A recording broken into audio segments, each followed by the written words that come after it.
నీతి స్వరూపుడు మా కన్నా మమ్మల్ని ప్రేమించి ఆయన మరొకసారి ప్రార్థించుకునే భాగ్యం అనుగ్రహించిన విధానాన్ని బట్టి కృతజ్ఞత.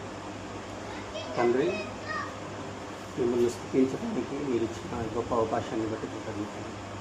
ఆసక్తితో వాక్యం వినటానికి ఇప్పుడు వచ్చిన ప్రతి ఒక్క బిడ్డను జ్ఞాపకం చేసుకున్నాను.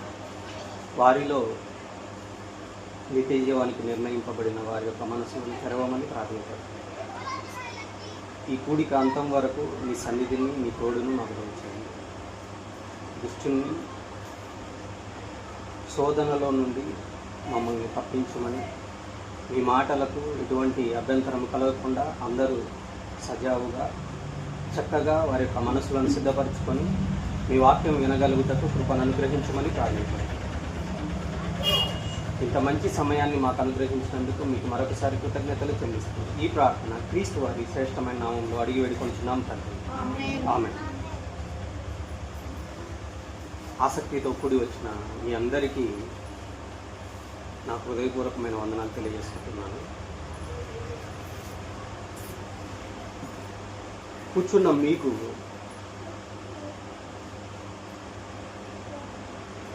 మిమ్మల్ని పిలిచిన సమయం ఈరోజే కదండి. పిలవగానే వచ్చి కూర్చున్నారంటే ఏదో యాదృచ్ఛికంగా జరగలేదు. ఈరోజు కొన్ని మంచి మాటలు మీరు వినబోతున్నారు. అందుకే జాగ్రత్తగా వినండి. ఎందుకంటే భూమి మీదకి వచ్చిన ప్రతి మనిషి ఎక్కడి నుంచి భూమి మీదకి వస్తారు? సపోజ్ మీ పేరు ఏం పెట్టాము? మోనిష్. వయసు ఎంత? 19 సంవత్సరాలు. మోనిష్ మన మధ్య ఉన్నాడు. 19 సంవత్సరాలు. 19 సంవత్సరాలుగా ఈ భూమి మీద ఉన్నాడు. 19 సంవత్సరాలకు ముందు 9 నెలలు తల్లి గర్భంలో ఉన్నాడా? అవునా? తల్లి గర్భంలో ఉన్నప్పుడు తల్లిదండ్రుల ఇద్దరికీ పుట్టబోయేది మోనిషే అన్న విషయం తెలుసా తెలీదా? పుట్టిన తర్వాత కదా చూసుకున్నది. తల్లి ఆ రోజు పుట్టినరోజు లేదా ఈ భూమి మీదకి వచ్చిన డేట్ ఆఫ్ డెలివరీ అంటారు. ఆ డెలివరీ రోజు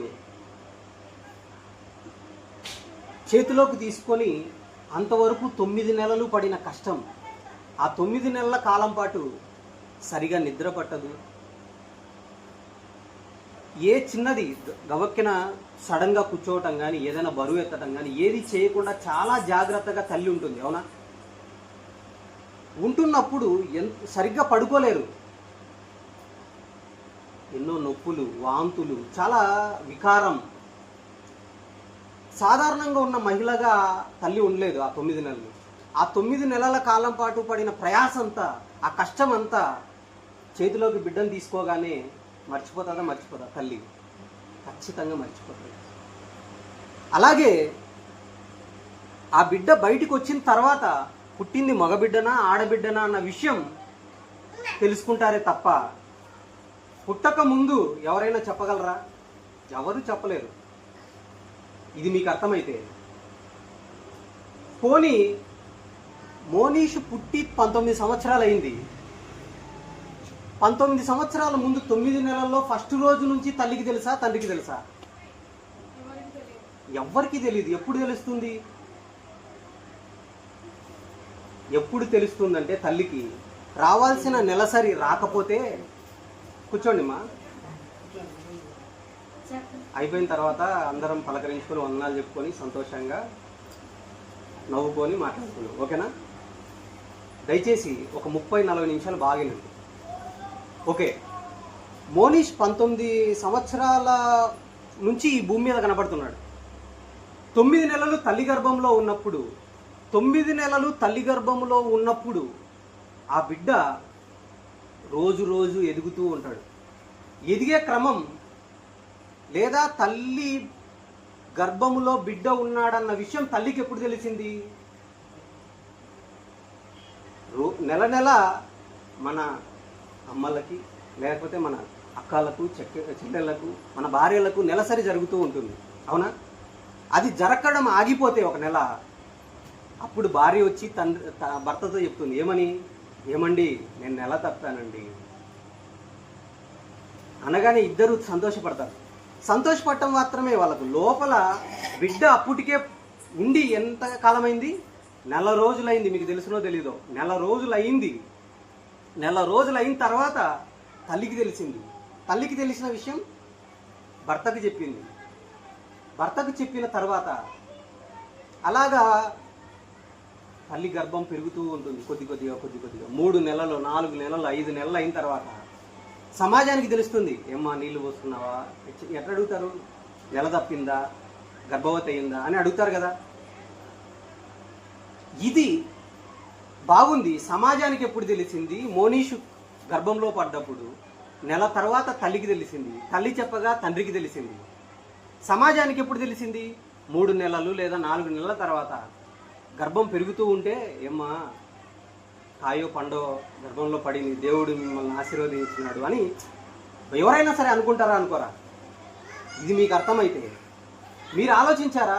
పెళ్ళైన వెంటనే పిల్లలు కలిగే వాళ్ళు ఉంటారు. పెళ్ళైన తర్వాత 4 సంవత్సరాలు, 5 సంవత్సరాలు, 10 సంవత్సరాలు, 15 సంవత్సరాల తర్వాత కూడా పిల్లలు కలిగే వాళ్ళు ఉంటారు. అంటే పిల్లలు కనటము లేదా గర్భాలు పండటం అనేది ఎవరి చేతుల్లో? మన చేతుల్లో లేదు. మరి ఎలా జరుగుతుంది ఇది? మనిషి అన్నవాడు ఈ భూమి మీదకి రావటం వెనక ఏం జరుగుతుంది అన్న విషయం మనం జాగ్రత్తగా ఆలోచిద్దాం. ఇది ఏం జరుగుతుందో తెలుసా? భూమి మీదకి ఇప్పుడు సమాజంలో ఈ భూమి మీద 850 కోట్ల మంది ఉన్నారు. 850 కోట్ల మంది తల్లి గర్భం నుంచి వచ్చిన వాళ్ళే, అవునా కదా? ఈరోజు మనం వినబోతున్నాం. ఈరోజు ఇక్కడ కూర్చున్న మనమందరం కూడా ఆలోచించండి. మీ వయసు ఎంత? అంతకుముందు తల్లి గర్భంలో 9 నెలల నుండి వచ్చిన వాళ్ళే కదా. 30 సంవత్సరాలు ఉన్నారు, 40 సంవత్సరాల వాళ్ళు ఉన్నారు, 50 సంవత్సరాల వాళ్ళు ఉన్నారు, 60, 70 సంవత్సరాల్లో ఉన్న ముసలమ్మలు కూడా ఉన్నారు, అవునా లేదా? మీరు కూడా తల్లి గర్భం నుంచి వచ్చిన వాళ్ళేనా? ఈరోజు మీరు ఆలోచించాలి. ఈరోజు మీరు ఈ భూమి మీదకి వచ్చి ఒకరు 19 సంవత్సరాలు, ఒక 20 సంవత్సరాలు, 25, 30, 40, 50, 60, 70 అవుతుందే. ఎలా జరిగింది అని ఈరోజు నేర్చుకుంటున్నారు మీరు. ఎలా జరిగిందో తెలుసా? గలతీ పత్రిక 1వ అధ్యాయము జాగ్రత్తగా చూడండి. గలతీ పత్రిక 1వ అధ్యాయము. బైబిలు మత పుస్తకం అస్సలు కాదండి. చాలా మందికి తెలియట్లేదు. చూడండి, అందుకే నేను ఊరికే నోటి మాటతో చెప్పటం లేదు.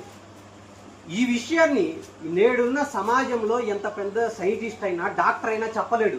అది చెప్తున్నాడు చూడండి. గలతీ పత్రిక 1వ అధ్యాయము 15వ వచనం చూడండి. గలతీ పత్రిక అయినను గలతీ పత్రిక 1వ అధ్యాయం 15వ వచనం జాగ్రత్తగా తీయండి. కొత్త నిబంధనలో 169 పేజీ నంబర్. దయచేసి బైబిల్లో రాయబడిన ప్రతి మాటను జాగ్రత్తగా ఆలోచించండి. గలతీ పత్రిక 1వ అధ్యాయము 15వ వచనం, కొత్త నిబంధన 169 పేజీ నంబర్. అయినను తల్లి గర్భమునందు పడినది మొదలుకొని, ఇప్పుడు ఏమంటున్నాడు భక్తుడు పౌలు గారు రాస్తున్నారు ఈ పత్రికను. తల్లి గర్భమునందు పడినది మొదలుకొని నన్ను ప్రత్యేకపరచి అన్నాడు. చూసారా? పౌలు గారు ఒక్కరు పడ్డారు అనుకుంటున్నారా? కాదు సుమా. భార్య భర్త ఇద్దరు కలిసిన తర్వాత 50 కోట్ల కణాలు బయలుదేరతాయి. 50 కోట్ల కణాలు. ఇప్పుడు తమ్ముడు మోనీష్ గురించి ఆలోచిద్దాం. 19 సంవత్సరాలకు ఈ భూమి మీదకి వచ్చాడు, అవునా?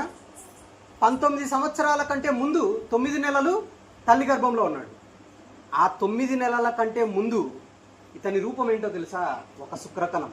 ఒక శుక్రకణం అంటే మీకు అర్థం కాదు, అర్థం అవ్వాలంటే సింపుల్గా చెప్పాలంటే ఒక 3 నెలల పాటు ఇలాంటి ఒక 10 రోజులు 20 రోజులు ఇలాంటి బాణలో నీళ్లు పోసి దానిలో అవి తీయకుండా అలాగే ఉంటే చిన్న పురుగులు వస్తాయి తెలుసా?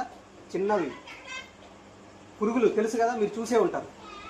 అలాగే తొట్లల్లో కూడా పురుగులు కనపడతాయి. అవి మన కంటికి కనపడతాయి. దాంట్లో 100 భాగాలు చేస్తే ఒక చిన్న రూపం ఏర్పడుతుంది చూసారా? అలాంటి రూపముగా ఈ తమ్ముడు ఉన్నాడు. ఆ తమ్ముడే కాదు, మనం అందరం ఉన్నాం. మన తండ్రి మన తల్లిని కలిసినప్పుడు 50 కోట్ల కణాలు బయలుదేరి తల్లిలోకి వెళ్తాయి. వెళ్ళగానే ఇప్పుడు మోనీష్ గురించి ఆలోచిస్తున్నాం కదా, 50 కోట్ల నిర్మాణాలు చిన్న కణాలు బయలుదేరి తల్లిలోకి వచ్చాయి. వాటిలో 50 కోట్ల మందిలో 50 కోట్ల మంది అంటే ఒక్కడిని ప్రత్యేకపరుస్తున్నాడు. అంటే మోనీషుని ప్రత్యేకపరిచాడు ఎప్పుడు? 19 సంవత్సరాలు 9 నెలల కంటే ముందు, అంటే 19 సంవత్సరాల 9 నెలల కంటే ముందు 50 కోట్ల కణాలలో ఒక్కడుగా మోనీష్ వచ్చాడు తల్లి గర్భంలోకి. అది ఇప్పుడు చదవండి అన్నమాట. తల్లి గర్భమునందు పడినది మొదలుకొని నన్ను ప్రత్యేకపరిచి 50 కోట్ల కణాలు, 50 కోట్ల మంది బయలుదేరారు. 50 కోట్ల మంది అంటే మీకు అర్థమవుతుందో లేదో బాగా జాగ్రత్తగా వినండి. మోనీష్ ఇప్పుడు ఒక 70 కేజీల వెయిట్ ఉంటాడు కదా. 19 సంవత్సరాల క్రితం చేతిలోకి తీసుకున్నప్పుడు ఎంత సైజు ఉంటాడు? చేతిలో చిన్న పిల్లాడు కదండి, ఎలా ఉంటాడు? చిన్న ముద్దు పెట్టుకునేలాగా. తండ్రి చూడగానే ఏమండి మీ ముక్కు వచ్చింది, పెదాలు మాత్రం నీకులాగానే ఉన్నాయమ్మా అని ఇలా మాట్లాడుకుంటారు కదా తల్లిదండ్రులు. వెంట్రుకలు చూడగానే కొంతమందికి ఉంగరాల ఎంటికలు ఉంటాయి, నీ మాదిరే ఉంగరాల ఎంటికలు వచ్చాయండి అని చెప్పుకుంటుంది భార్య.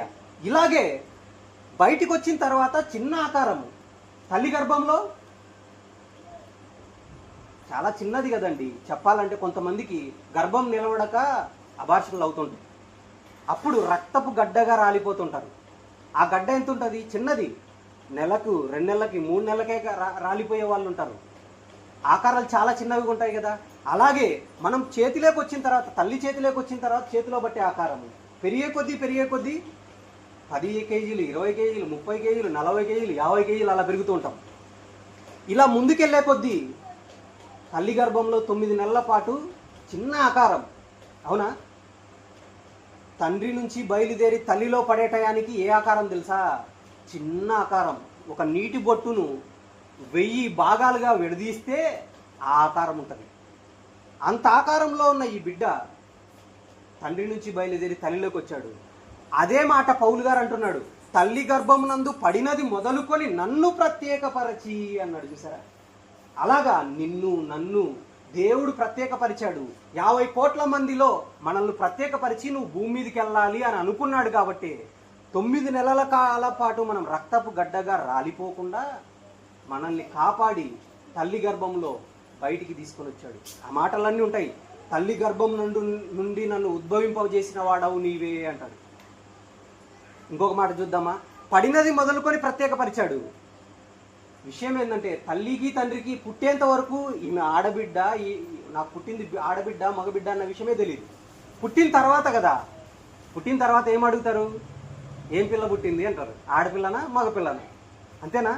పుట్టిన తర్వాత ఆడబిడ్డనా మగపిల్లనా అడుగుతున్నారు. కానీ నువ్వు పుట్టేది ఆడనా మగనా అన్న విషయం దేవునికి ముందే తెలుసు. తల్లి గర్భంలో పడినది మొదలుకొనే ప్రత్యేకపరుస్తున్నాడు. ఇంకొక మాట చూద్దాం. ఇర్మియా గ్రంథం 1వ అధ్యాయము జాగ్రత్తగా చూడండి. ఇర్మియా గ్రంథం 1వ అధ్యాయము 4-5 వచనాలు చదువుదాము. దేవుని వాక్కు ఇర్మియా గారైన ఆయనకు ప్రత్యక్షమై చెబుతుందంట. ఏమని? గర్భములో నేను నిన్ను రూపింపక మునిపే నిన్ను ఎరిగి తిని అంటున్నాడు. నిన్ను అంటున్నాడు. ఇర్మియా గారు ఏమన్నా ఆకారంగా కనపడుతున్నాడా? కాదు. గర్భములో నేను నిన్ను రూపింపక మునిపే నిన్ను ఎరిగి తిని అంటున్నాడు. ఎలా ఎరిగాడు? ఏంటి అసలు? రూపం ఎప్పుడు వస్తుంది చూద్దాం జాగ్రత్తగా.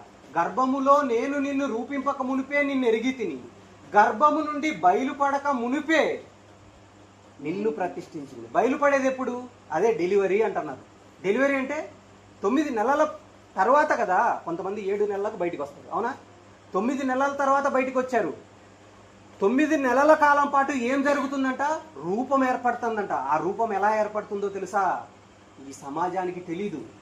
మనం ఎంత స్కాన్లకు పోతున్నా ఈ కాలం వచ్చిన తర్వాత స్కాన్లు ఇవన్నీ జరుగుతున్నాయి. మరి ముందు ఏం జరుగుతుందో తెలుసా?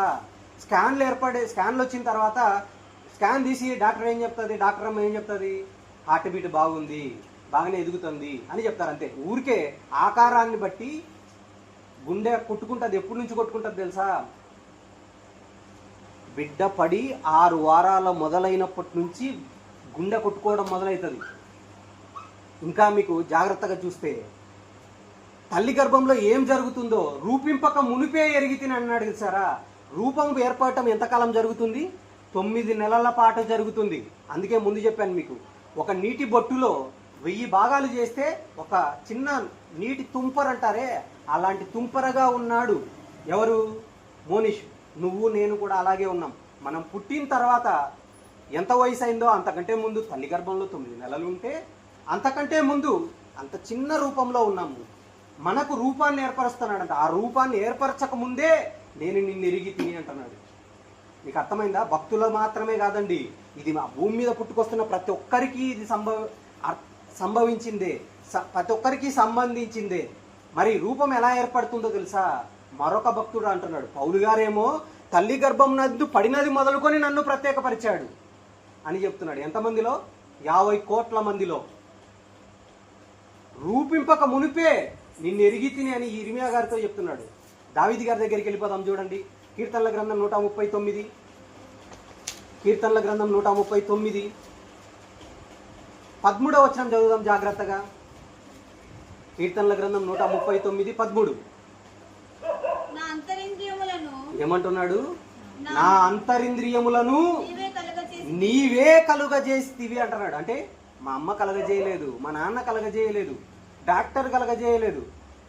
ఎవరు కలగజేశారంట? నీవే కలుగజేస్తివి అంటున్నాడు. అంతరింద్రియాలు అంటే ఏంటి తెలుసా? లోపలున్న అవయవాలు. అవయవాలంటే 2 కిడ్నీలు ఉన్నాయి, 2 ఊపిరితిత్తులు ఉన్నాయి, ఒక గుండె ఉంది, మెదడు ఉంది, పేగులు ఉన్నాయి, ఇంకా లివరు, కాలేయము, ఇంకా చాలా అవయవాలు ఉన్నాయి కదా. ఇంకా ముందుకెళ్తే 207 ఎముకలు ఉన్నాయి. ఏమనుకుంటున్నారో మీరు? ఇవన్నీ కలగజేసింది ఎవరంట? డాక్టర్లు కాదు. డాక్టర్లు కలగజేసేటైతే కన్ను పోయింది అనుకోండి, ఆర్టిఫిషియల్గా ఒక కన్ను తయారు చేసి పెట్టాలా? ఎవరి వల్ల అవుతుందా? డాక్టర్ల వల్ల కాదు. ఎముక పోయింది అనుకోండి, ఎముకను తెచ్చి ఎముక లాంటిది పెట్టలేరు. అందుకే ఏం వేస్తారు? రాడ్లు పెడతారు. అంతేనా? గుండె పోయింది అనుకోండి, గుండెని తెచ్చి పెట్టగలరా? గుండెని తయారు చేసేది ఎవరు? తల్లి తయారు చేయలేదు, తండ్రి తయారు చేయలేడు. ఎవరు తయారు చేస్తారు? దేవుడే తయారు చేయాలి. అందుకే చెప్తున్నాడు, నా అంతరింద్రియములను నీవే కలగజేస్తివి. అంతవరకు ఎందుకండి? మనకు తెలిసిన విషయాలే. రక్తం తగ్గిపోయింది అనుకోండి, ఏం చేయాలా? ఇంకొకరి మనిషిది రక్తం తీసి ఎక్కించాలి తప్ప అందులో కూడా మేము తయారు చేసాము. ఇప్పుడు అంగడి పెట్టుకున్నాం మనం, మనకు దాహం అయింది అనుకోండి, నీళ్ళు కావాలంటే వాటర్ బాటిల్ తీసుకొని తాగుతాం కొనుక్కొని, అవునా? రక్తం తగ్గిపోయింది అనుకోండి, రక్తం ఏడన్నా అమ్మేసి తాగితే సరిపోతుంది అని ఎవరైనా చెప్పగలరా? లేదు. ఎవరిదో ఒకరిది బ్లడ్ బ్యాంకులో రక్తం తీసుకొని అది సూట్ అవుతుందా లేదా చెక్ చేసుకొని కరెక్ట్గా ఎక్కించాలి. లేకపోతే రక్తం కానీ మన శరీరంలో ఏదైనా సరే అంతవరకు ఎందుకు?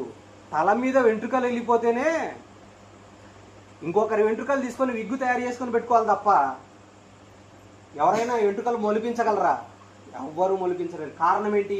దేవుడు కలగజేస్తున్నాడు. ఆ విషయం తెలియాలి. అందుకంటున్నాడు, నా అంతరింద్రియములను నీవే కలగజేస్తివి, నా తల్లి గర్భమందు నిర్మించిన వాడవు నీవే అన్నాడు. చూసారా? అర్థమైందా మీకు? తల్లి గర్భం నందు పడినది మొదలుకొని ప్రత్యేకపరుస్తున్నాడు. తల్లి గర్భంలో నుంచి బయలుపడక మునిపే రూపించేది నేనే అంటున్నాడు. ఎలా రూపిస్తున్నావు దేవుడా అని మనం అడిగితే నిర్మిస్తున్నాడంట. నిర్మాణం అంటే ఈ పెద్ద నిర్మాణం ఉంది. ఇది కట్టడానికి ఎంత టైం పట్టింది? ఏయ్ సైలెంట్ కూర్చో, జాగ్రత్తగానండి. మీకు అర్థమవుతుందా? ఈ నిర్మాణం కట్టాలంటే ఒక రోజులో అయ్యే పనే. పిల్లలు ఇసుకలో గూడులు కట్టుకుంటారు చూడు, అలాంటిది కాదుగా. ఇసుకలో గూడులు అయితే వెంటనే పడిపోతాయి, అంతేనా? కానీ ఈ నిర్మాణం కట్టాలంటే ఇటుక కింద ఫ్లోరింగ్ వేయాలా, లోపలికి తవ్వాలా, తవ్విన తర్వాత ఏం చేయాలా? గునాది కరెక్ట్గా వేయాలా, బేస్ మట్టం కరెక్ట్గా వేయాలా, దాని మీద పైన ఎంత నిర్మాణం వేస్తానో దానికి తగినట్టుగా కింద బేస్మెంట్ వేసి రాయి మీద రాయి నీట్గా పెట్టి మధ్యలో సిమెంట్ వేసి అంతటితో అయిపోతుందా? నీళ్లు కట్టి ఏం చేయాలా? క్యూరింగ్ చేయాలా. లేకపోతే గోడ బలంగా ఉండదు, ఏమైపోతుంది? వెంటనే పడిపోతుంది. అవునా కదా? నిర్మాణం అంటే అది. ఇప్పుడు చూడండి, నా అంతరింద్రియంలో నీవే కలగజేస్తివి, తల్లి గర్భమందు నన్ను నిర్మించిన వాడవు నీవే అంటున్నాడు. ఎలా కలగజేశాడో దావీదు గారు చూసి ఏమంటున్నాడు చూడండి, నీవు నన్ను కలగజేసిన విధము చూడగా భయమును ఆశ్చర్యమును నాకు పుట్టుచున్నవి అన్నాడు. భయం కలుగుతుందంట దావీదు గారు అంటే ఎవరు తెలుసా? నీకులాగా నాకులాగా భయపడేవాడు కాదు, చీకటికి భయపడేవాడు కాదు, లేదా ఎవరన్నా బలవంతుడు ఎవడైనా వచ్చి కొట్టడానికి వస్తే భయపడేవాడు కాదు. దావీదు అంటే ఎవరు? 12-13 సంవత్సరాల వయసు, బాలుడుగా ఉన్నాడు. గొల్లియాతు 6 మూరల జానడు ఎత్తు బాగా యుద్ధ వీరుడు వచ్చి నిలబడితే సౌలు రాజే భయపడుతున్నాడు, యుద్ధ విద్యలు నేర్చినవాడు. అలాంటి వీరుడు వచ్చి దేవుని ప్రజలను హీనంగా అవమానపరుస్తూ మాట్లాడుతుంటే అతని మీదకి యుద్ధానికి పోయి జయించిన వాడు. దావీదంటే ఏమనుకున్నారో అంత ధైర్యశాలి, భయపడేవాడు కాదు దావీదంటే. అలాంటి ఆయన భయపడిపోతున్నాడంట. ఎందుకు? తల్లి గర్భములో నన్ను కలగజేసిన విధము చూడగా నాకు భయమును ఆశ్చర్యమును నాకు పుట్టుచున్నవి అన్నాడు. ఎందుకు పుడుతుందో ఈరోజు మీకు కూడా భయం పుడుతుంది. మీకు అర్థం అవుతుందో లేదో జాగ్రత్తగా ముందుకెళ్తే అర్థమవుతుంది. చూడండి 15వ వచనం చూడండి. 15 చివరి మాట చూద్దాం. నాకు కలిగిన ఎముకలును నీకు మరుగై ఉండలేదు. దావీదు గారు అంటున్నాడు, నాకు ఎముకలు ఉన్నాయే. ఎముకలు అంటే ఏంటో తెలుసా? ఈ ఒక్క పిడికిల్లో ఎన్ని ఎముకలు ఉంటాయి తెలుసా? 26 ఎముకలు ఉంటాయి, చిన్న చిన్నవి. ఒక వేలులో 3 ఉంటాయి. ఈ వేలు ఇక్కడి నుంచి మళ్ళా మణికట్టు వరకు 3 ఉంటాయి. మణికట్టులో మళ్ళీ 2 వరుసల ఎముకలు ఉంటాయి. ఇక్కడ నుంచి మళ్ళీ 2 ఎముకలు 2 జతగా ఉంటాయి. ఇక్కడ ఒక ఎముక ఉంటుంది. ఇలాగా చెయ్యి గోరు దగ్గర నుంచి కింద అరికాల దగ్గర నుంచి తల నడినెత్తి వరకు ఎన్ని ఎముకలు ఉంటాయి తెలుసా? 207 ఎముకలు ఉంటాయి. ఆ 2 ఎముకలు ఎవరికి మరుగు కాలేదంట? దేవునికి మరుగు కాలేదంట. ఆ మాట అంటున్నాడు. బైబిల్లో ఉందమ్మా, నాకు కలిగిన ఎముకలను నీకు మరుగై ఉండలేదు అంటున్నాడు. ఎలా మరుగై ఉండట్లేదు? మనకెప్పుడు తెలుస్తాయి ఎముకలు ఉన్నాయని? ఎక్స్రే తీస్తే అప్పుడు కనపడతాయి. మనిషిని అంతా ఎక్స్రే తీశారనుకోండి, తల పుర్రె కనపడుతుంది, దాని కింద అస్థిపంజరం కనపడుతుంది, చేతులకు ఎముకలు కనపడతాయి, కాళ్ళకి ఎముకలు కనపడతాయి, ఇవన్నీ కనపడతాయి. కూర్చోమ్మా, మంచం మీద కూర్చో.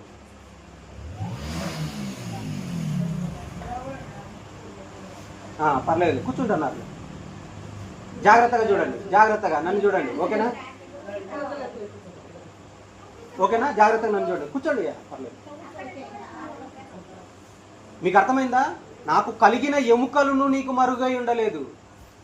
ఇప్పుడు మనం ఆలోచించాలా? మోనిష ఆలోచించాలి. ఏమని? తల్లి గర్భంలో ఎప్పుడైనా ఎవరైనా ఆలోచిస్తున్నారా? పోని క్రైస్తవులైనా ఇంత మంచి గ్రంథాన్ని కలిగి ఉండి ఎప్పుడైనా చదివేటప్పుడు ఆలోచిస్తారా? ఎలా ఆలోచిస్తారు? బైబిల్ దగ్గరికి వచ్చినప్పటి నుంచి మనకు ఎప్పుడు మన కష్టాలే కనపడుతుంటాయి. దేవుడు ఇంత గొప్ప జ్ఞాన గ్రంథాన్ని రాశాడే, మన పుట్టుక గురించి ఇంత విలువైన సంగతులు రాశారని ఎప్పుడన్నా మనం జాగ్రత్తగా మనసు పెట్టి చదువుతున్నామా? చదవట్లేదుగా. అందుకే జాగ్రత్తగా చెప్తున్నాడు. 15 చదివాం కదా, 16 చదువుతాం చూడండి. నేను పిండమునై ఉండగా నీ కన్నులు నన్ను చూచెను. ఏ కన్నులు చూశాయంట? ఎవరి కన్నులు చూశాయంట? దేవుని కన్నులు చూశాయంట. జాగ్రత్తగా చూడండి, నన్ను చూడండి. మన కన్నులు మన పిల్లల్ని ఎప్పుడు చూస్తాయి? పుట్టిన తర్వాత కదా. కానీ పుట్టక ముందే ఎవరి కన్నులు చూస్తున్నాయి మన పిల్లల్ని? మనల్ని ఎవరు చూస్తున్నారు? మన తల్లిదండ్రులు ఎప్పుడు చూస్తారు? మన తల్లిదండ్రులు ఎప్పుడు చూస్తారండి? పుట్టిన తర్వాత. కానీ కన్న తండ్రి అయిన దేవుడు ఒక్కొక్కరు ఒక జాతిగాను, లేదా ఒకరు అగ్రవర్ణాలు, ఒకరు తక్కువ వర్ణాలు, మాదిగా ఇలా సృష్టించలేదు దేవుడు. అందరినీ ఒకే మనిషి నుంచి సృష్టించాడు. అందరూ తన పిల్లలే.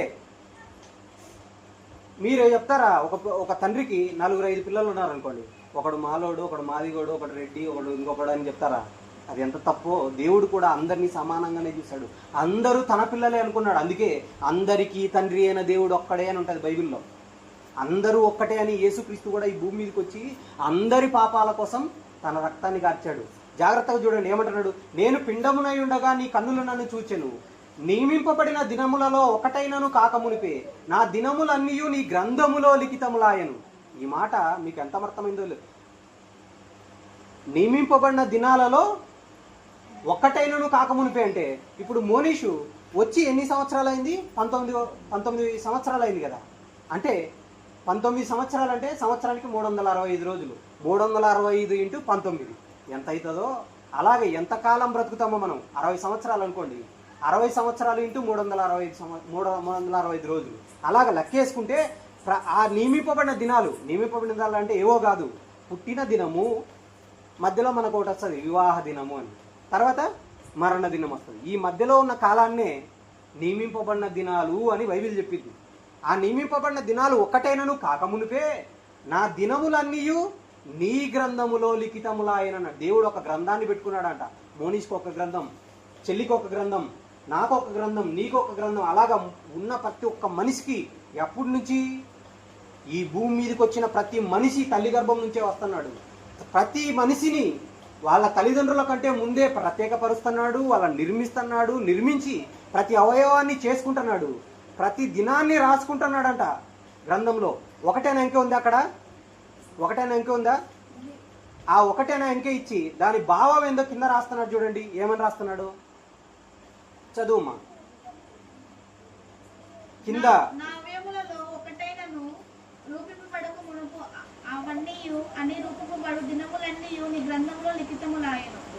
ఒకటైనా ఇంక ఇచ్చి కింద ఏమంటున్నాడు, చెలి చదివింది కదా, నేను జాగ్రత్తగా చదువుతాను చూడండి. ఒకటైనను కాకమునిపే నా అవయవములు దినదినము రూపింపబడుచుండగా. అవయవాలు ఎన్నున్నాయి? 2 కిడ్నీలు, 2 ఊపిరితిత్తులు, 1 గుండె, 2 కళ్ళు, ముక్కు, నోరు, 32 పళ్ళు, 2 చెవులు, వెంట్రుకలన్నీ ఏ మనిషి లెక్క పెట్టలేడు. కానీ దేవుడు రాశాడు, నీ తల వెంట్రుకలన్నీ లెక్కింపబడి ఉన్నవి అని రాశాడు. కాళ్ళ నుంచి నడినెత్తి వరకు 207 ఎముకలు ఉన్నాయి. వీటన్నిటినీ దేవుడే కలగజేశాడు. మీరు మోకాళ్ళు వేసి కూర్చోండి.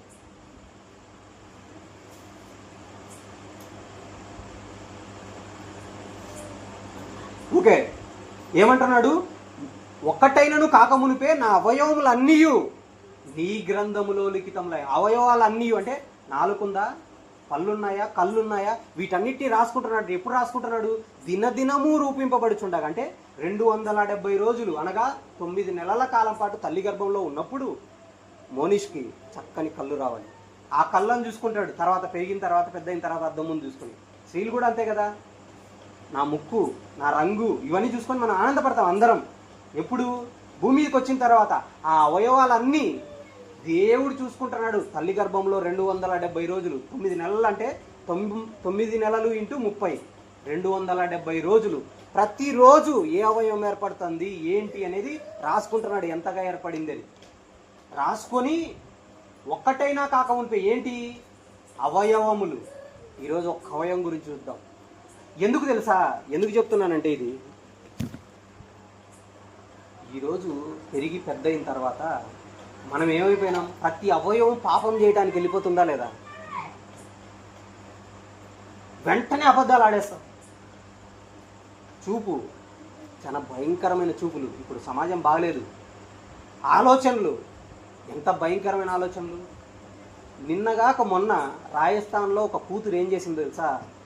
సొంత తల్లిని చంపడానికి రౌడీలను పెట్టుకుంది డబ్బులు ఇచ్చి. ఎందుకు అని అంటే, తల్లి గవర్నమెంట్ ఉద్యోగం చేస్తుందంట, ఆమె చచ్చిపోతే ఆ ఉద్యోగం ఆమెకు వస్తుందంట కూతురి. ఇలాంటి వాళ్ళు లేరా? ఒక తల్లి హైదరాబాద్లో, వికారాబాద్లో ఏం చేసింది? ఆమె చదువుకుంది 10th ఇంటరో. ఈ మధ్య గెట్ టుగెదర్లు అని వచ్చినాయి. గెట్ టుగెదర్ అంటే పూర్వపు విద్యార్థుల సమ్మేళనం అని జరుగుతుంది. అంటే 10వ తరగతి వాళ్ళు, ఇంటర్మీడియట్ వాళ్ళు, ఇలాగా ఏ కాలేజీలో ఏ స్కూల్లో చదువుతారో వాళ్ళందరూ ఒక 10 సంవత్సరాల తర్వాత, 20 సంవత్సరాల తర్వాత కలుసుకొని పార్టీలు చేసుకుంటారు. దీన్ని గెట్ టుగెదర్ మీటింగ్లు అంటారు.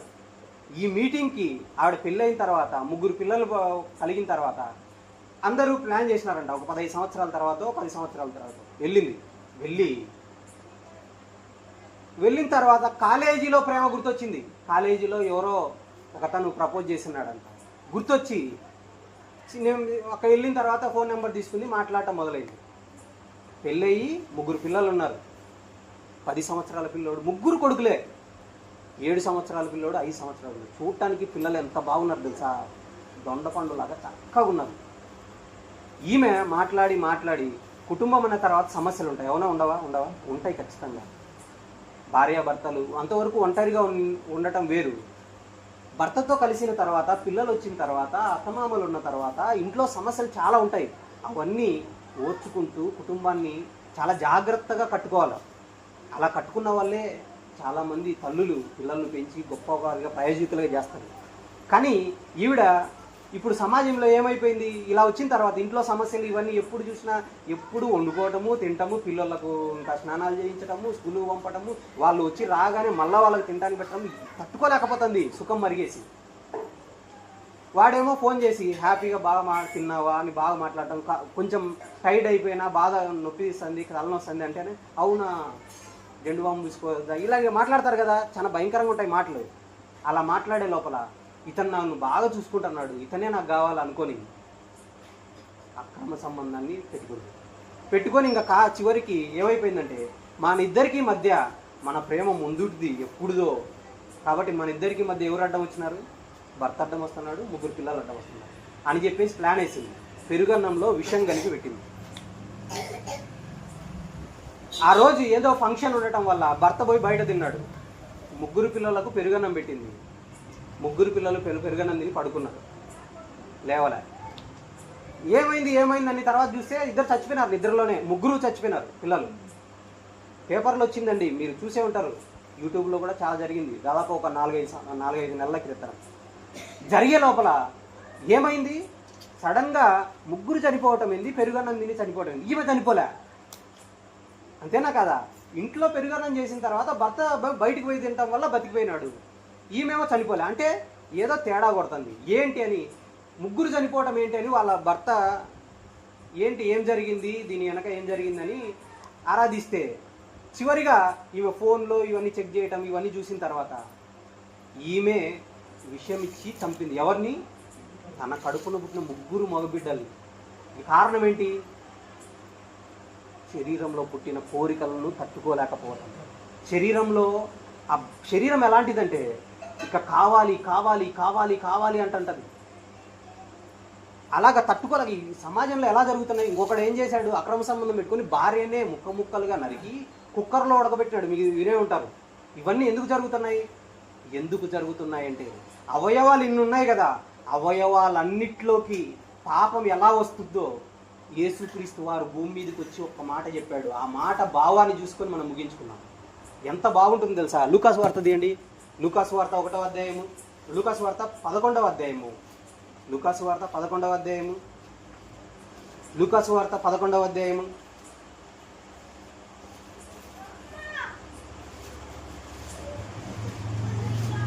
34వ వచనం చదువుతాను చూడండి జాగ్రత్తగా.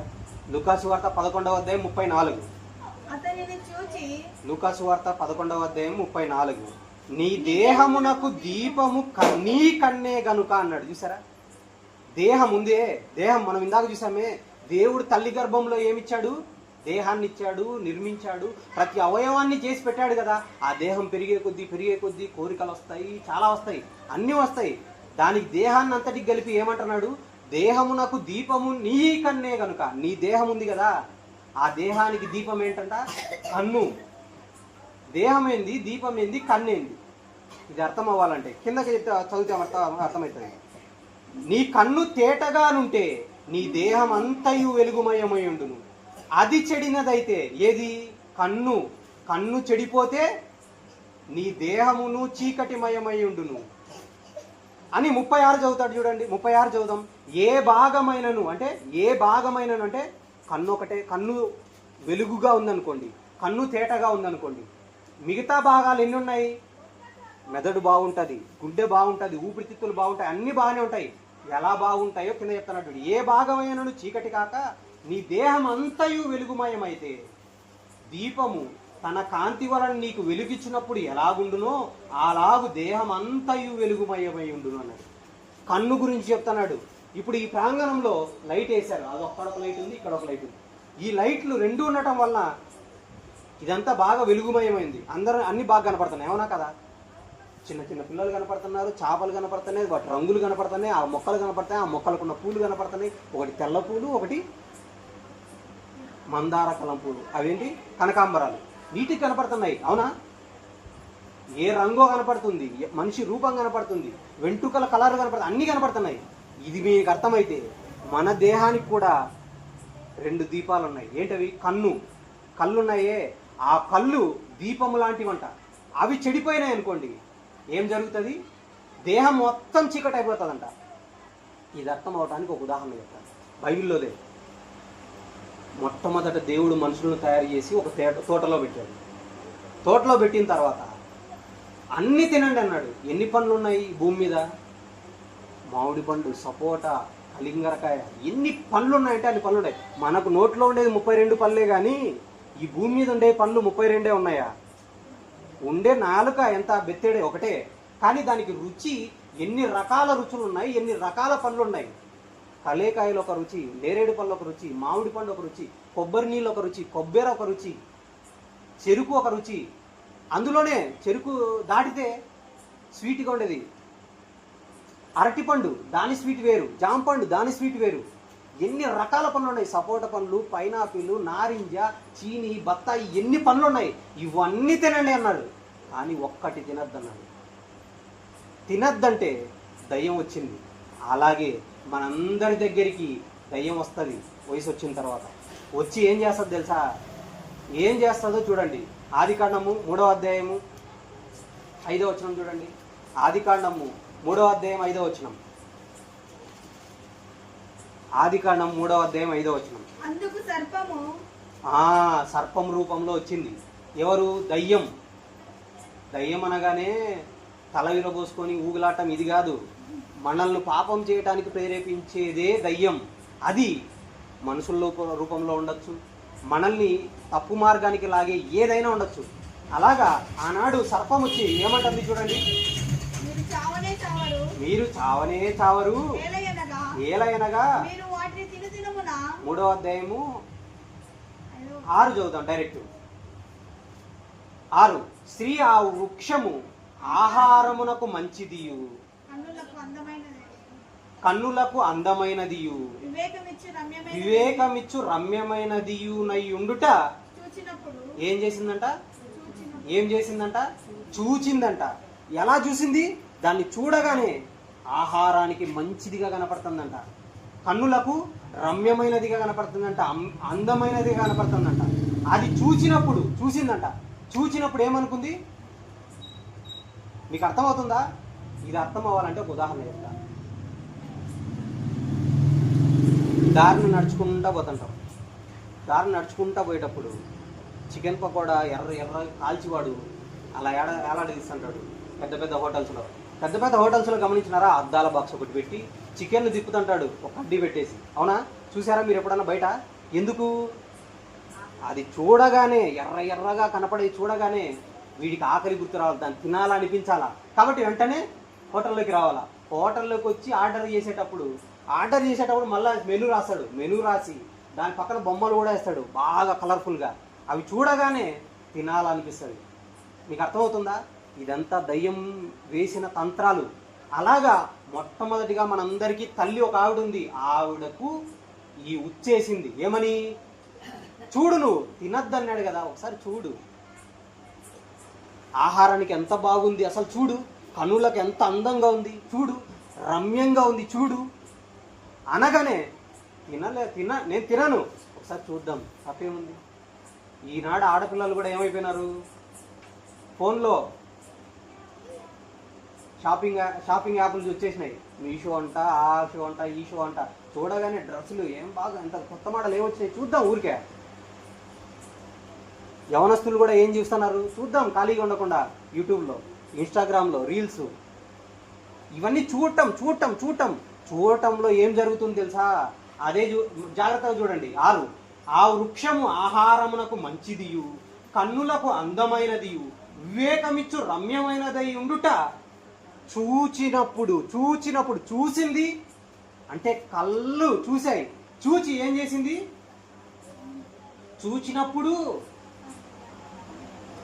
ఆమె దాని ఫలములలో కొన్ని తీసుకొని తిని తనతో పాటు తన భర్తకు ఇచ్చాను. అతడు కూడా తినను. తాను తిన్నది తన భర్తకి ఇచ్చింది. ఇది అర్థమయ్యేదానికి ఒక ఉదాహరణ చెప్తాను నేను.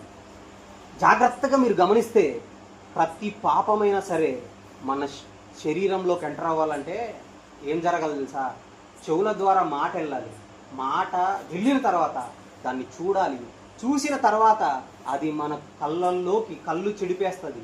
కన్ను చెడిపోయిన తర్వాత లోపలికి వెళ్తుంది. అప్పుడు నాలుక రుచి చూడాలనిపిస్తుంది. ఇది అర్థం అవ్వాలంటే ఇంకొక ఉదాహరణ చెప్తాను, బాగా అర్థమయ్యేది. ఇప్పుడు ఎప్పుడైనా గమనించారా? ఇప్పుడు ఇంతమంది ఆడవాళ్ళు కూర్చున్నారు. మగపిల్లలు ఎక్కడ కూర్చుంటారు గమనించారా?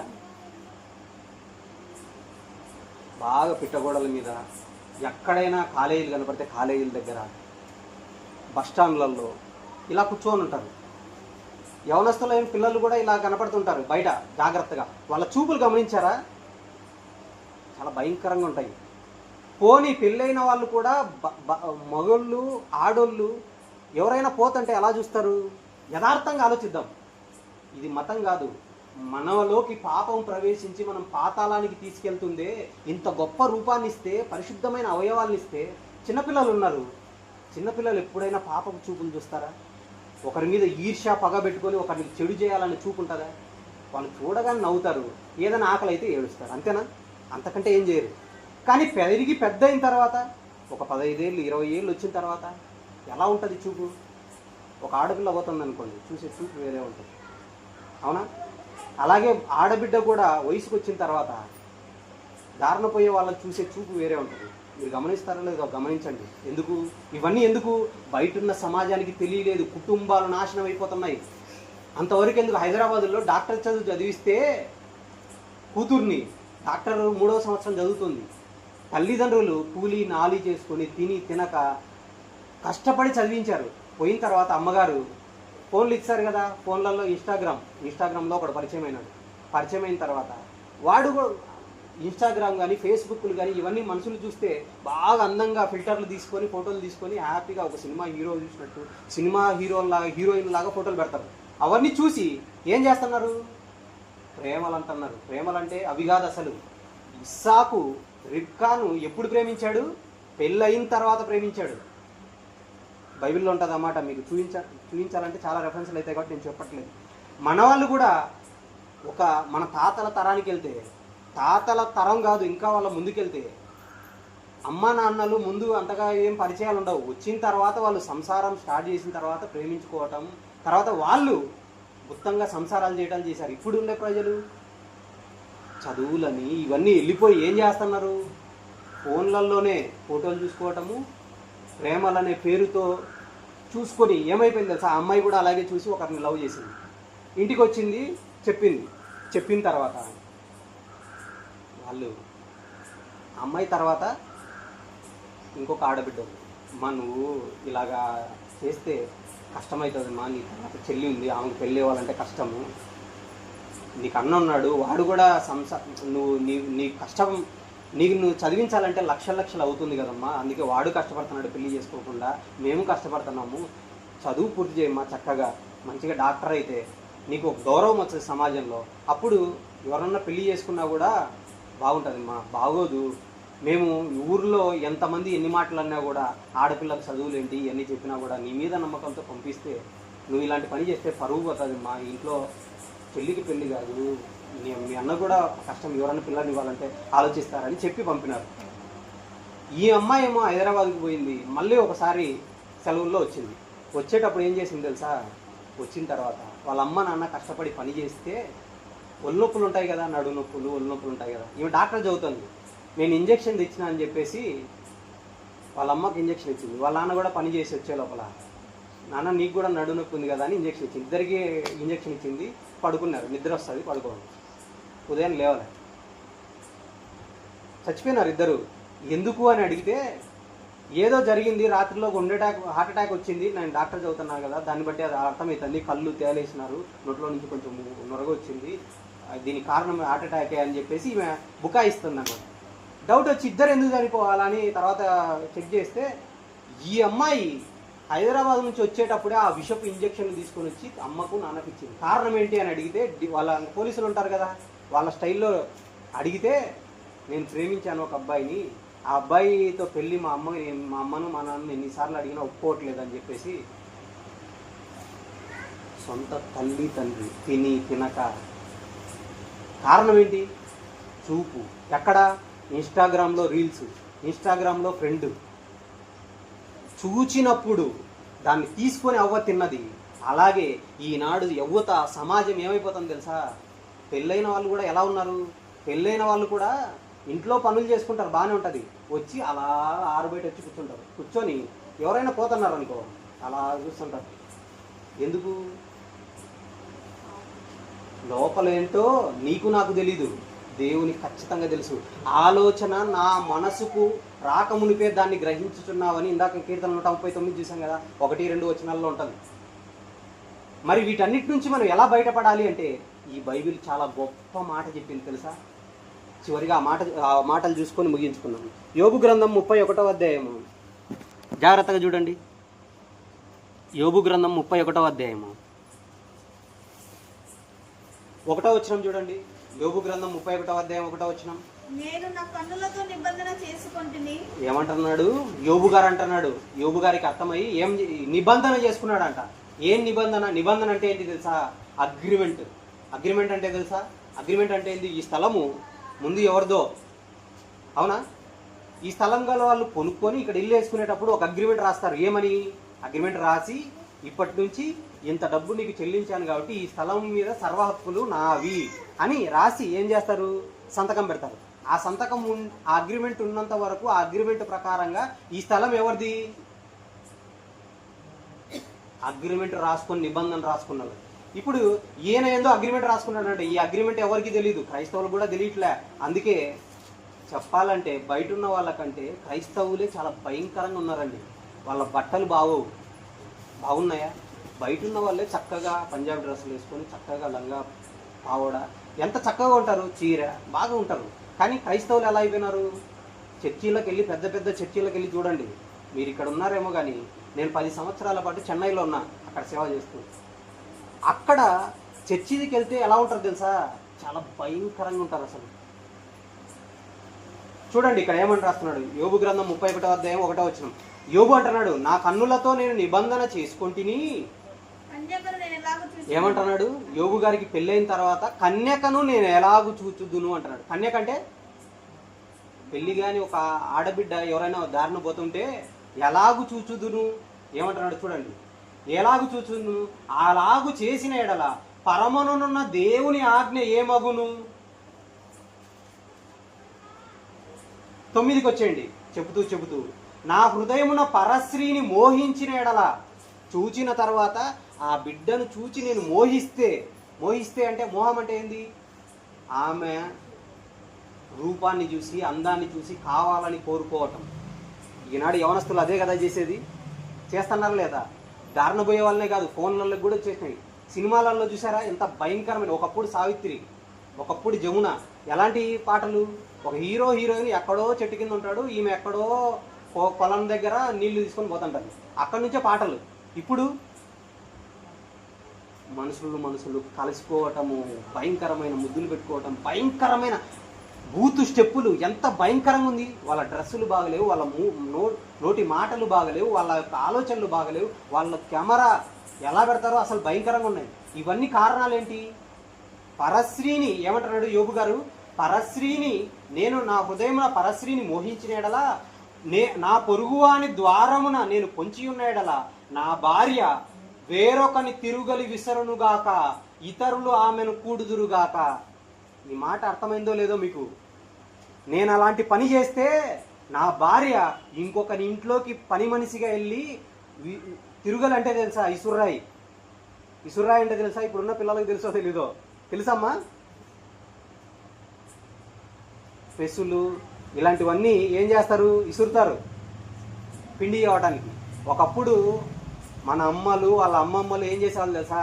ఇప్పుడు బద్ధకమైంది కానీ అప్పుడు రోట్లో వేసి దంచేవాళ్ళు. ఇసుర్రాయి పెట్టుకొని ఇసిరేవాళ్ళు. ఇప్పుడు స్టైల్గా అలా పోయి మిక్సీలో పట్టేయటము, అలా స్టైల్గా పోయి గ్రైండర్కి ఇచ్చేయడం చేస్తున్నారు. కానీ అలాంటిది నేను అలాంటి పనే చేశాను అనుకో, ఇంకొక స్త్రీని చూసి, ఇంకొక కన్యకను చూసి నేను నా హృదయంలో మోహిస్తే నా భార్య ఇంకొకటి ఇంటికి పనికి పోవాల్సిన పరిస్థితి ఏర్పడుతుందంటే కుటుంబం బాగోదు. ఇంకొకరి ఇంటికి పనికి ఎలాంటి పని? తిరుగలి విసిరే పనికి పోవాలి. పోయిన తర్వాత ఏం జరుగుతుందంట? ఇతరులు ఆమెను కూడుదురుగాక అంటే ఇంకొకరు నా భార్యను రేప్ చేసే పరిస్థితి ఏర్పడుతుంది అంటున్నాడు. ఇదేమన్నా అర్థమైందా? యోబు గారు భక్తుడు కాబట్టి ఈ మాట అంటున్నాడు.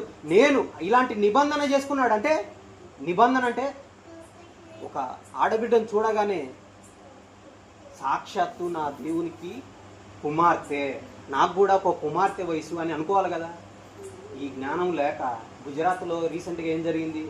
13 ఏళ్ల పాప 32 మంది 5 రోజుల పాటు భయంకరంగా చిత్రవధ చేసి చంపేశారండి.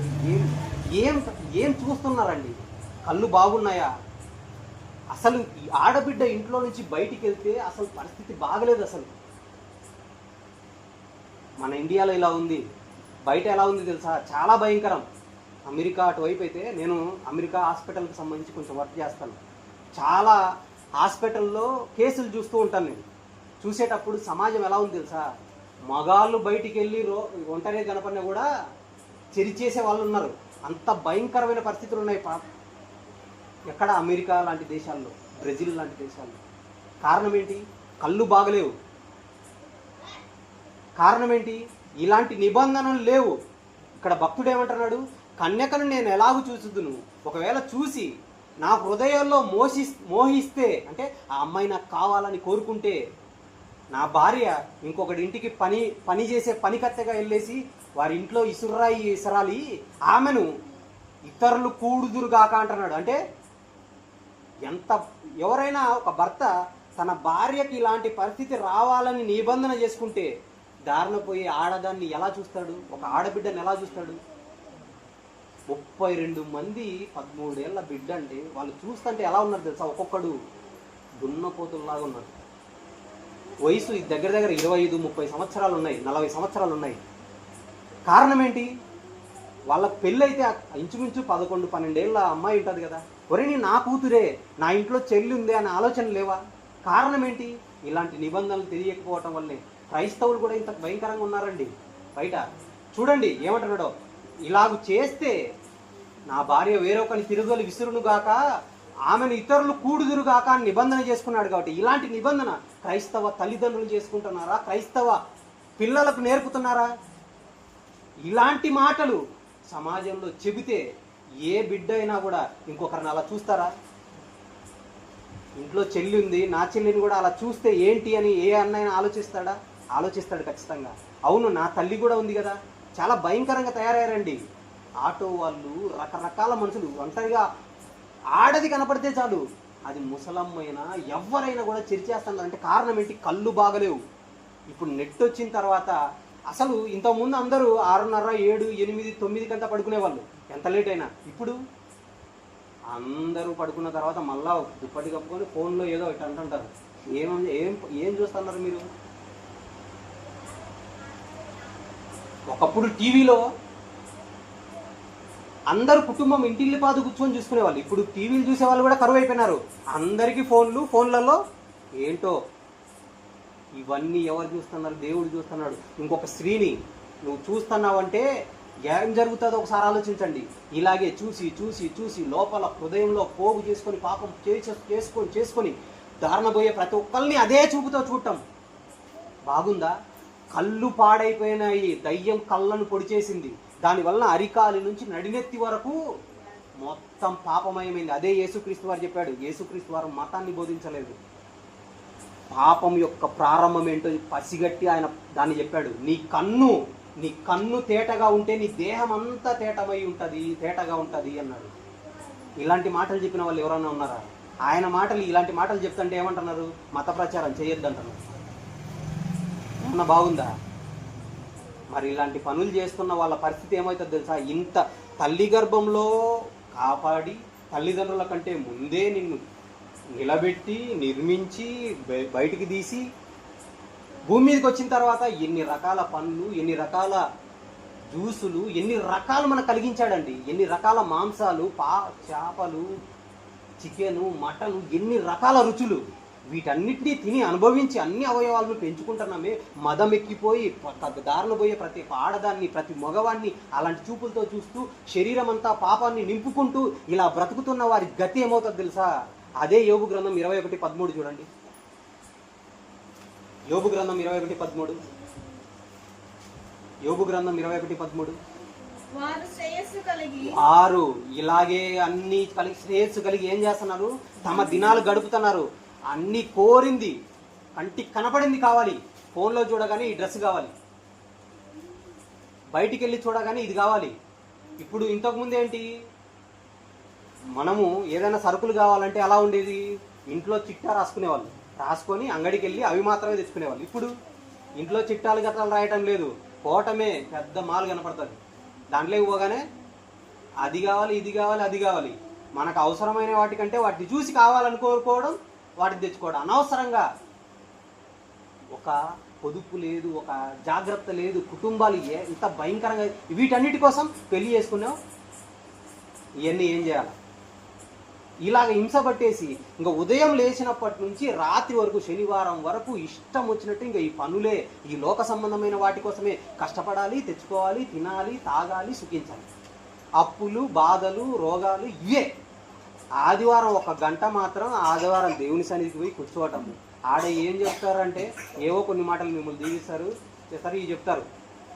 ఇలాగా లోపల మనిషి కుటుంబాలుగా, వ్యక్తిగతంగా హృదయాలు ఎలా చెడిపోతున్నాయన్న విషయాలు నేర్చుకొని, ఇంత గొప్ప గ్రంథాన్ని దేవుడు రాయించినప్పుడు వీటన్నిటిని నేర్చుకొని కుటుంబాన్ని చక్క చేసుకుందాం, నా బతుకును కాపాడుకుందాం అనే ఆలోచన లేదు. శ్రేయస్సు కలిగి తమ దినాలు గడుపుతున్నారు. బయట ఉన్న వాళ్ళు అలాగే ఉన్నారు, క్రైస్తవులు కూడా అలాగే ఉన్నారు. ఇలా లేరా?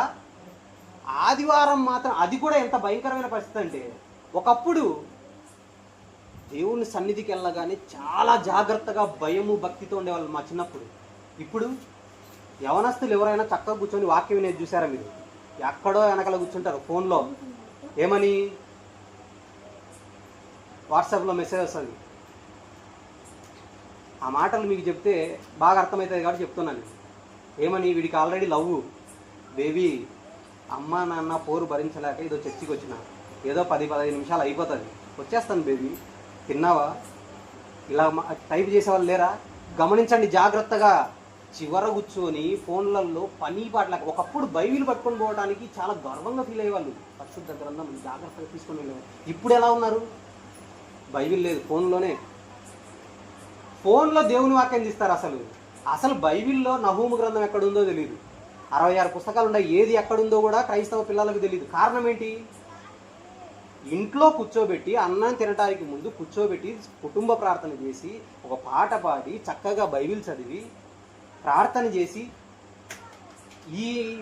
ఇలాగ నేర్పుతున్నారా పిల్లలకి చిన్నప్పటి నుంచి? ఇలాగ నేర్పటం లేదు. అమ్మగారు ఏం చేస్తారు?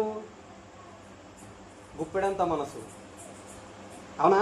ఇలాంటి సీరియళ్ళు, పనికిరాని మొగల రేకులు. ఖాళీగా ఉంటే బయటకు వచ్చి అమ్మలక్కలందరూ, ఆడవాళ్ళందరూ కూర్చొని వ్యవహారాలు ఇలాంటివి చేస్తుంటే వీళ్ళు ఏం చేస్తారు? ఫోన్లు పట్టుకొని యవనస్తులంతా ఎక్కడో చెట్టు కిందనో పుట్ట కిందనో కూర్చొని గేమ్స్ ఆడుకుంటుంటారు. రే వాడు కొట్టరా, వాడు వస్తున్నాడు, వెనకాల నుంచి వస్తున్నాడు, ముందు నుంచి వస్తున్నాడు. ఈయన అందరి ముందు అందరితో కూర్చున్నప్పుడు ఇలాంటివి, అందరూ లేనప్పుడు, ఒంటరిగా ఉన్నప్పుడు హృదయములో పోగు చేయబడిన పాపాన్ని అనుసరించేది, పాపాన్ని హృదయంలో నింపేటి చూడటం, ఇవన్నీ చేసి చేసి చేసి చేసి చివరికి శ్రేయస్సు కలిగి తమ దినములు గడుపుదురు. తర్వాత చదువుతుంది యోబు గ్రంథము 21:13. ఒక్కరోజు ఏమవుతుంది తెలుసా? ఈ లోకాన్ని విధులు పెట్టే దినం వస్తుంది. అదే రాశాడు. ఏమని? నియమింపబడిన దినాల్లో ఒకటైనను కాకమునిపే నీ గ్రంథములో లిఖితములు ఆయన 139లో చెప్పాడే, నీ పుట్టిన దినం వచ్చింది, నీ మరణ దినం కూడా రాశాడు. ఆ దినము వరకు నీకు అవకాశాలు ఇస్తున్నాడు రోజు. ఈ రోజు కూడా అవకాశం ఇవ్వటం అంటే నేను వచ్చి ఇన్ని మాటలు దేవుని మనసులోని బాధను, ఆవేదనను చెప్పాను. ఇది అర్థం అవ్వాలంటే తల్లి తండ్రి కష్టపడి ఆమెను చదివించారు కదా. చదివించిన తర్వాత మంచి డాక్టర్ కోర్స్ చేయాలని చెప్పి హైదరాబాద్ పంపినప్పుడు ఆ బిడ్డ వచ్చి చెప్పి నేను ఒకరిని ప్రేమిస్తానని అన్నప్పుడు ఆ తల్లిదండ్రులు ఎంత బాధపడి ఉంటారు ఒకసారి ఆలోచించండి. పైకి చెప్పుకోరు తల్లిదండ్రులు, కష్టపడి తిని తినక ఇలా పెడితే ఏమండి ఇలా చేస్తుంది మన బిడ్డ అని ఎంత కుమిలిపోయింటారు ఒకసారి ఆలోచించండి.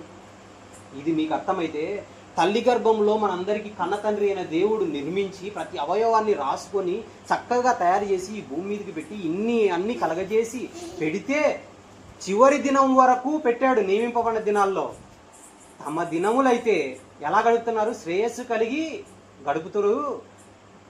ఒక్క క్షణములోనే పాతాళమునకు దిగుదురు అంటున్నాడు. మా ఇల్లు ఎక్కడ ఉంది తెలుసా? ఇక్కడే. ఈ నుంచి కరెక్ట్గా నడుచుకుంటా పోతే 2-3 నిమిషాల్లో నడుచుకుంటా పోవచ్చు. 2-3 నిమిషాలు పడుతుంది.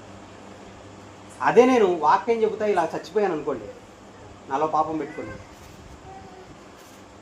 మీరు వచ్చి నన్ను ఎత్తే లోపలే ఒక్క క్షణంలోనే పాతాళానికి వెళ్ళింటాను. మీరు ఆలోచించండి, మీకు భయం కలుగుతుందో లేదో? భయం కలుగుతుందా లేదా?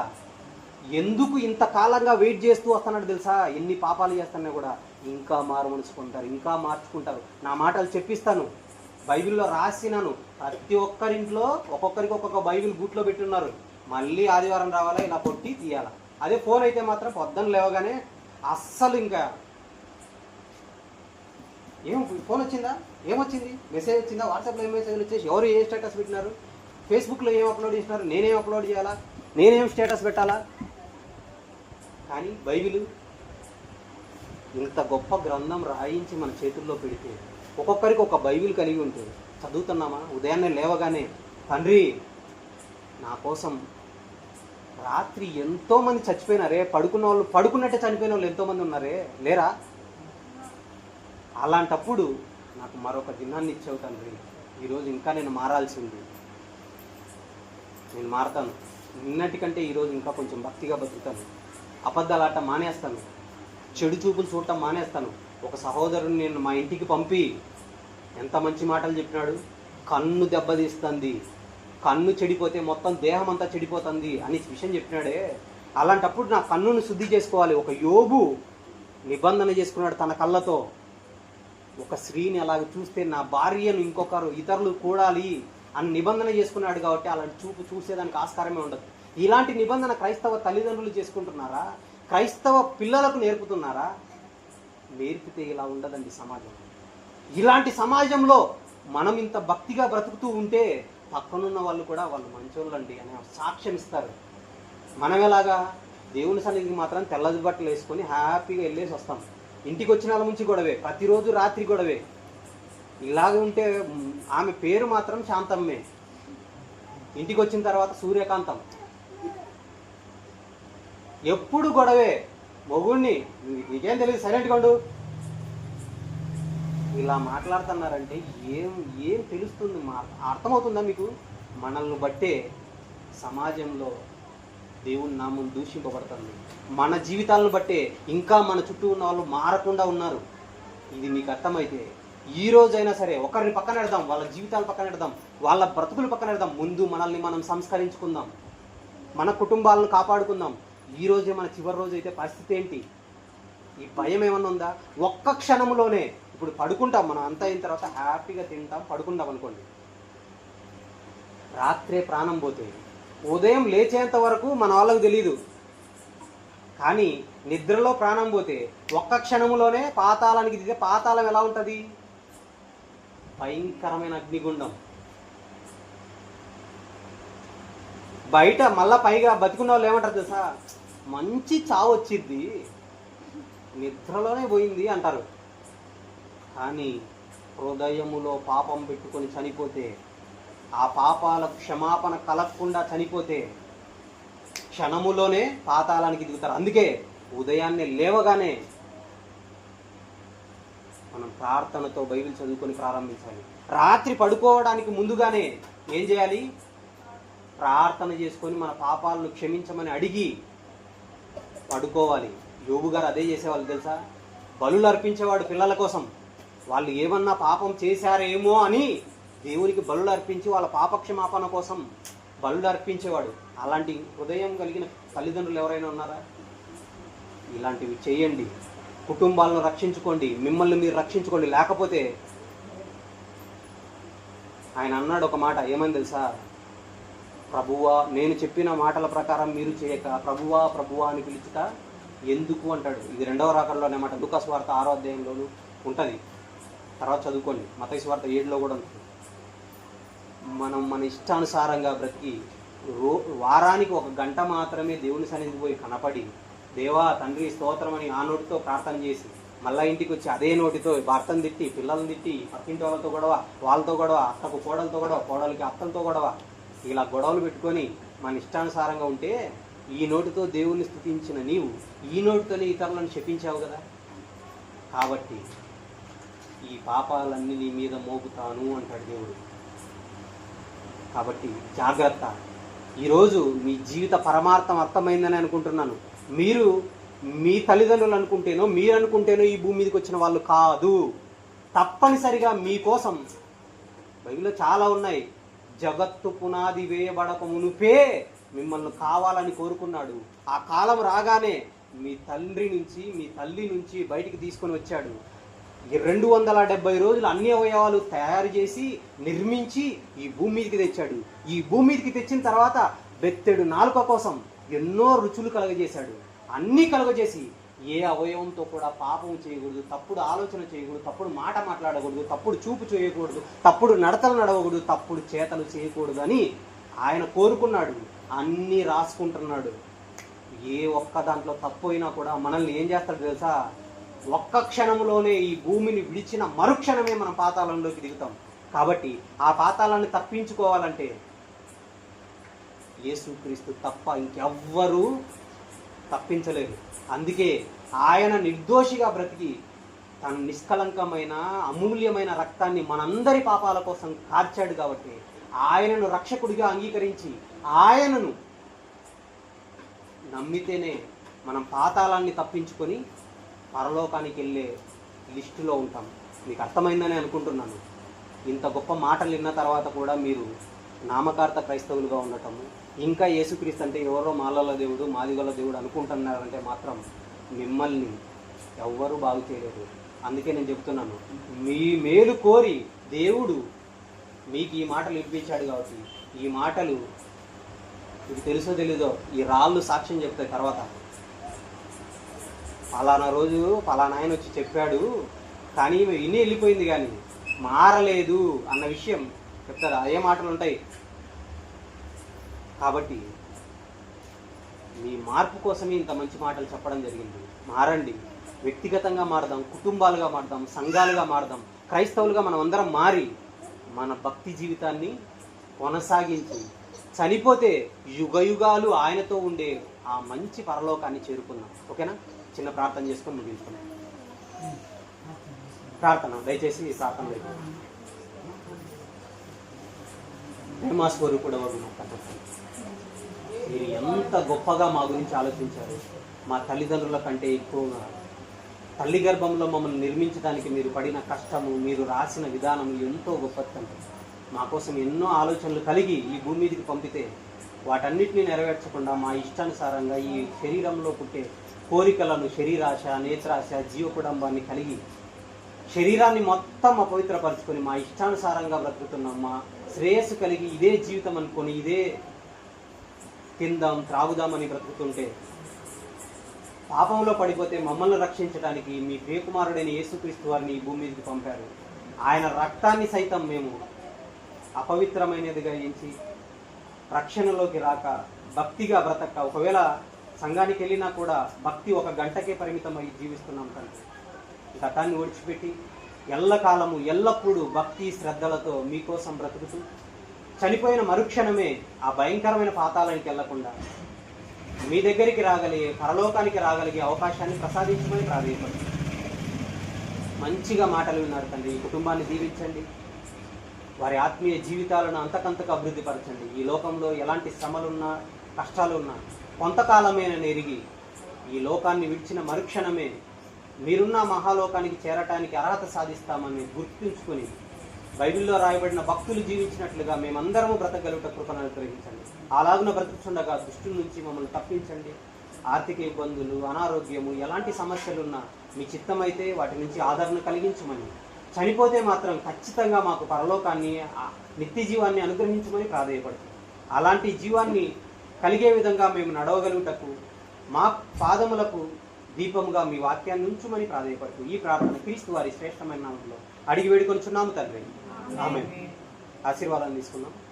మన కన్న తండ్రి అయిన దేవుని ప్రేమ, ఆయన కుమారుడైన క్రీస్తు వారి కృప, పరిశుద్ధాత్మ దేవుని అన్యోన్య సహవాసము, సమాధానం మనతోనూ ఈ కుటుంబంతోనూ సదాకాలము తోడైండి నడిపించును గాక. ఆమేన్. అందరికీ వందనాలు.